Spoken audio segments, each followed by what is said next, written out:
What's going on, everyone? Welcome back to another video. If you're new, my name's Brandon, and this is going to be my trailer analysis video for Pokemon Brilliant Diamond and Shimmering Pearl. And just to start, I just want to say I'm not going to waste anyone's time. I'm only going to be talking about what I think is important, or at least worth mentioning. I'm not going to talk about like the footprints in the snow. I'm not going to show the trailer literally every frame, show the image of the DS at the start. We're just going to talk about what's important. Starting with the fact that this seems to be a one-to-one perfect exact remake of the original.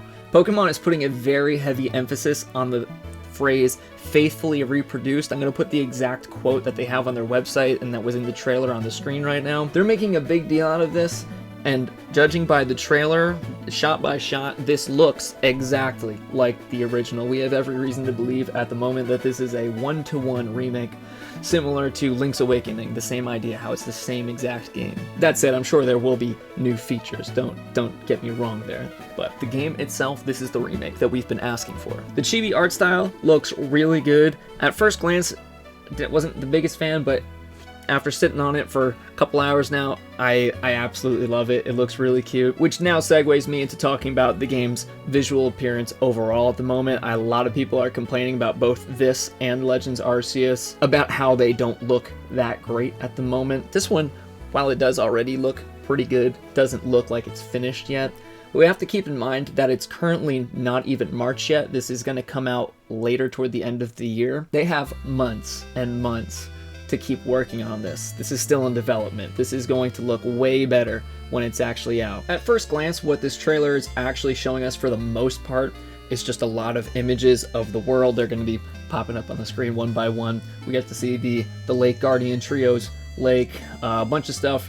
But there's a couple specific locations that are worth mentioning that I don't see a lot of people talking about, which is the main reason I'm making this video. First and foremost, being that contests are back, we get a very good glimpse of one of the contest halls, or at the very least, this might be an advertisement on a store building for contests, but nonetheless, we can tell that that's what it is because we can clearly see Happiny and Chansey performing. This is very clearly a contest. And while we didn't see actual footage, I'm not saying this is 100% confirmation that we can absolutely do it. To me, this may as well be. They put that in there to show us that. That was put in this trailer for a reason. And the fact that this is a one-to-one remake with the game, so it seems, it makes all the sense that they would be back. The other two rooms that we get shown are the Underground and the Union Room. These are both rooms that are used for online play, for multiplayer, for trading, all things like that. These are both shown. We're getting both of these. This is in the game. It's been years since I've played Platinum or Diamond and Pearl, and frankly, I don't remember exactly how they work, but it's important just to note that they are here. You know, you guys can tell me in the comments if you know how they worked. What we notably lack in this game is no overworld Pokemon, which is another sign that this is going to be a one-to-one remake, because obviously they never had them in the original, which leads me to believe that the Poke Radar is coming back. That's a gift that we got from Professor Rowan after finishing the Sinnoh Dex. It's a key item used to search for Pokemon in tall grass, and it's very notably going to be used for shiny hunting, so that's going to be really exciting for the shiny hunting community. Something else I see people talking about is the question of whether or not we're going to have the full national Dex, or if it's just going to be limited to the Sinnoh Dex because of the chibi style. I don't think that the chibi art style is going to be something that limits how many Pokemon are in the game, being that we don't have overworld Pokemon to catch. Sure, we'll have things like the Drifloon that are just floating, chilling in the actual game, but those are different from the catchable Pokemon, right? Because when we look at the trailer, the Pokemon in actual battle, they're not in the chibi style, and then neither are the trainers too. And when we're in battle, it's just regular. So for all the Pokemon that don't exist in Sinnoh, things that we would bring in through Pokemon Home, let's say a Galarmon, for example, maybe I want to bring in my Cinderace into the game, the chibi style shouldn't affect that because you're not going to actually see it anywhere in the overworld. It's not going to be following me around, it's not going to be catchable, it's just going to be there for in battle. That said, in case I am wrong, it is worth noting that the National Dex of Diamond and Pearl has 151 Pokemon, and the Platinum version has 210. I think that we would get the Platinum version, looking at Omega Ruby Alpha Sapphire, that had elements of Emerald rather than just being strictly Ruby Sapphire. I see no reason why this wouldn't be the same and take Platinum elements. And while I'm on the topic of National Dex, real quick, just to address Sword and Shield, I do think the Sinnohmons will become compatible for Sword and Shield. I'm expecting at some point between now and release we'll get an update for Sword and Shield, giving us all of the Sinnoh decks to transfer into Sword and Shield, getting us that much closer to a full national dex. We're currently missing a total of 231 Pokemon in Sword and Shield from being complete, 43 of them alone being specifically Gen 4, and that's not even touching on mons that are available in Gen 4 that are also missing, like Beautifly, Girafarig, Tropius, mons that will be in Sinnoh from other regions that are missing from Sword and Shield, so it's more than 43. Being that these games are so close to the originals, the version exclusives should be the same. So the version exclusive Pokemon for Diamond will include Seal, Dugong, Scyther, Murkrow, Caesar, Larvitar, Pupitar, Tyranitar, Poochyena, Mightyena. I feel like I'm doing the Poké rap right now. Aaron, Lil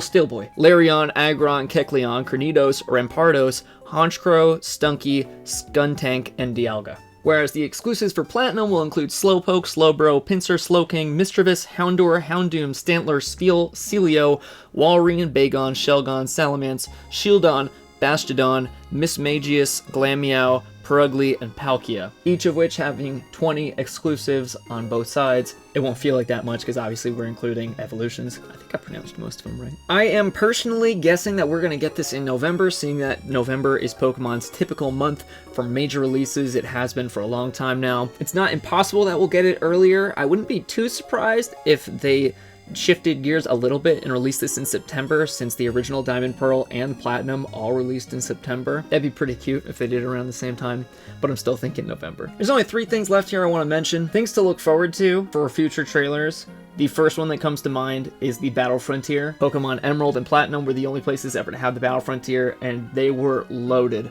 with things to do. I'm very hopeful they'll come back, and seeing that this is looking like it's going to be a 1-to-1 remake, that gives me even more hope that it'll be back. And if it's not, I think we'll have at least a version of it similar to Omega Ruby Alpha Sapphire's Battle Resort instead of the Frontier. I think we'll have something. I'm really hoping for the Frontier, but we don't have anything, unfortunately, for the time being to go off of, suggesting that it will be there, so that we just have to look for future trailers. And then the other thing is the seasonal particle effects. That was something that Diamond and Pearl and Platinum in the original ones did beautifully that no other Pokemon game ever did. Like, they had flowers going in the air, it snowed. It was a gorgeous detail.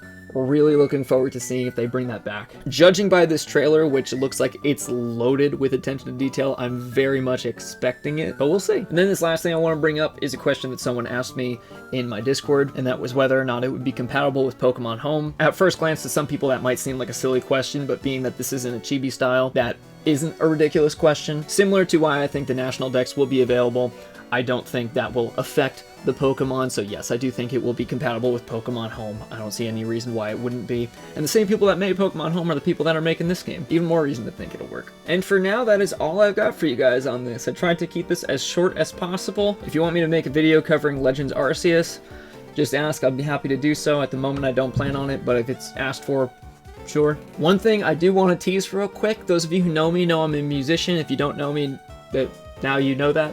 Similar to the Simple and Clean project we did, I'll put that up somewhere on the screen if you haven't seen it, where we covered the song and featured different cosplayers and YouTubers and a bunch of different people in the video. I am excited to announce that this week I am getting the ball rolling on a Pokemon version of this project. I'm doing it again, but new songs, new game. I'm not going to say more than that. I just want to get people excited because I'm very excited. And that's it. If you liked the video, subscribe, and I'll catch you next time. Thanks for watching.